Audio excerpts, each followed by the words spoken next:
Quisiera escribir un poema. Hace tiempo que quiero escribir un poema. Un texto para homenajear a las mujeres de América Latina, que me permita al mismo tiempo congratularme de la fortuna de haber nacido en esta región promisoria de nuestro planeta, que siempre fue proveedora de esperanzas. Así fue.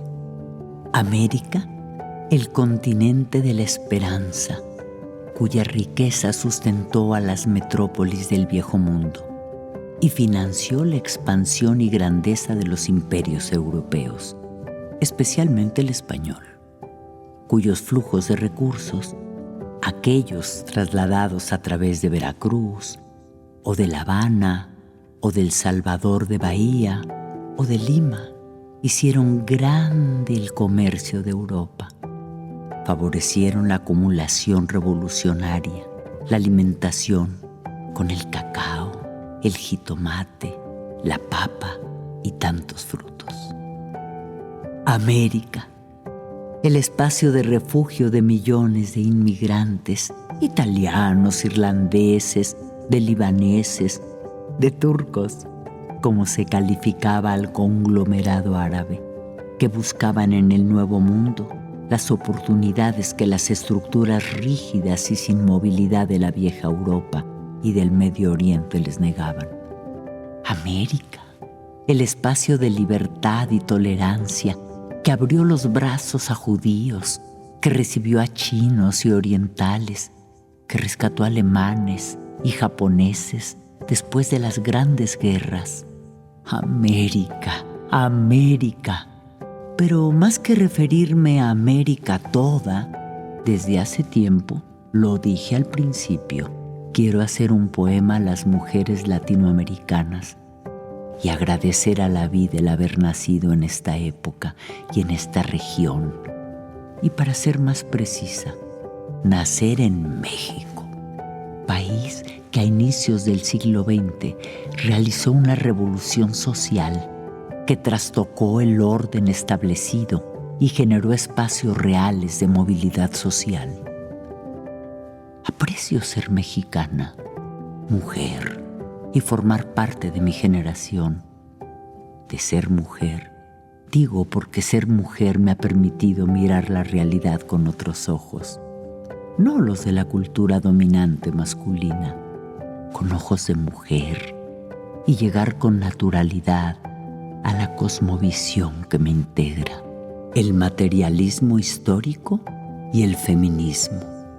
Ser mujer beneficiaria de la síntesis de acontecimientos que hicieron posible el cambio cualitativo de las mujeres en la sociedad, a saber, la generalización del acceso a la educación y con ello la apropiación de su conciencia, la incorporación masiva al trabajo remunerado y con ello a la apropiación de su autosuficiencia, la posibilidad del acceso generalizado a los anticonceptivos y con ello a la apropiación de su cuerpo, la existencia del divorcio sin connotación de estigma social, o sea, la apropiación de su personalidad civil, la generalización del sufragio para las mujeres y con ello la apropiación de su personalidad ciudadana,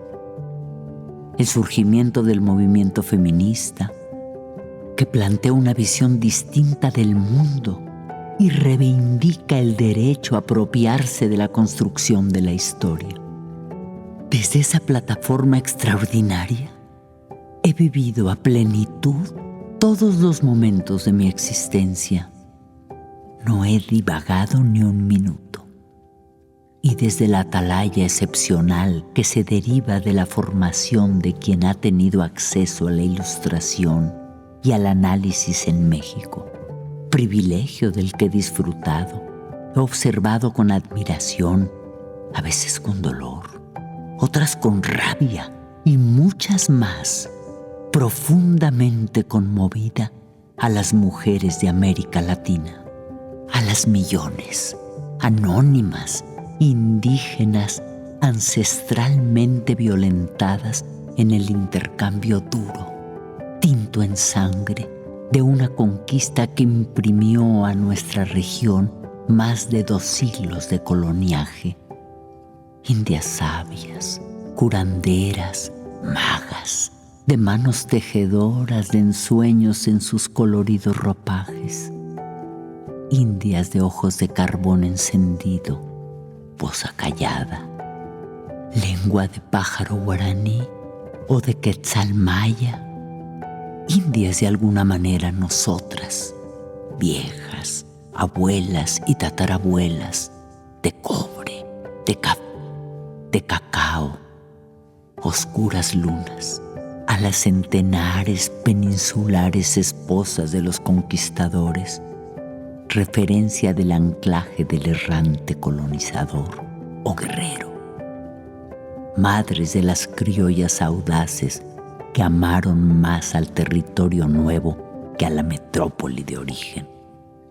Criollas que fueron Josefa Ortiz de Domínguez, Manuelita Sáenz, Leona Vicario y otras compañeras independentistas del siglo XIX, criollas de Conchanácar, de perlas, blancas lunas. Pero, ¿dónde están las compañeras de los mineros? De todos aquellos que irrigaron con sangre la extracción de plata, de polvo de oro, de esmeraldas y diamantes. Sangre recorre las entrañas de América Latina, sudor con sangre. Y luego, las guerras civiles, las dictaduras, las revoluciones, las democracias, las revoluciones.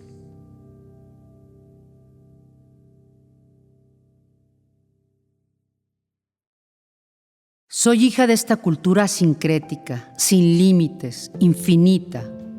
Recorre mi alma la dualidad de la Malinche, la avidez de conocimiento de Sor Juana, la angustia de Rosario Castellanos, la soledad de Alfonsina, la fuerza de Tania. Me miro en el espejo de lo que pude haber sido y gracias a la educación pública, las oportunidades que sí existieron, la suerte, la solidaridad y el coraje, no fui. Obrera de una factoría de confección con salario desigual al del varón del sindicato que me pide cuota física para promoverme. Dirigente comunitaria de alguna región gestionando recursos para los pueblos. Maestra normalista enseñando a niños y con ansia de seguir aprendiendo. Maestra de educación física soñando en las Olimpiadas.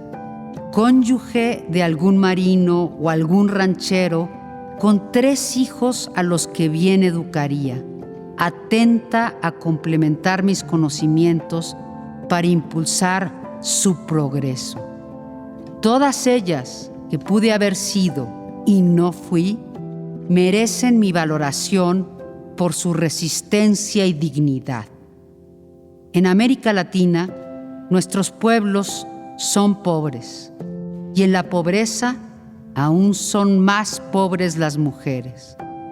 Al mismo tiempo, muchas tenemos la riqueza de formar parte del gran contingente de mujeres dueñas de sí mismas, no enajenadas por la condición femenina. Trabajamos de meretrices, de afanadoras, de sirvientas, de empleadas, de obreras, de comerciantes, de artesanas, de campesinas, de profesoras, de doctoras, de abogadas o alguna otra especialidad universitaria, de secretarias, de monjas, de locutoras, de periodistas, de políticas, escritoras, artistas, de intelectuales, de cultoras de belleza, de modelos. Millones de amas de casa que hacen del hogar y la familia espacio total de existencia. Madres, hijas, hermanas, indígenas, mestizas, blancas, negras, multirraciales, multicolores, polifónicas. Algunas, valientes, se fueron hace muchos o hace pocos años a hacer revoluciones y su muerte nos abrió camino. Otras Hace algunos años alzaron la voz, la mirada, el cuerpo, y con paso de gacela o de pantera dejaron huella en el sendero.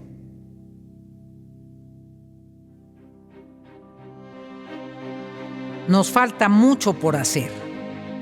Decirle a las cosas por su nombre. No tener miedo. Erradicar el oportunismo y las concesiones. Ser tolerantes, siempre tolerantes.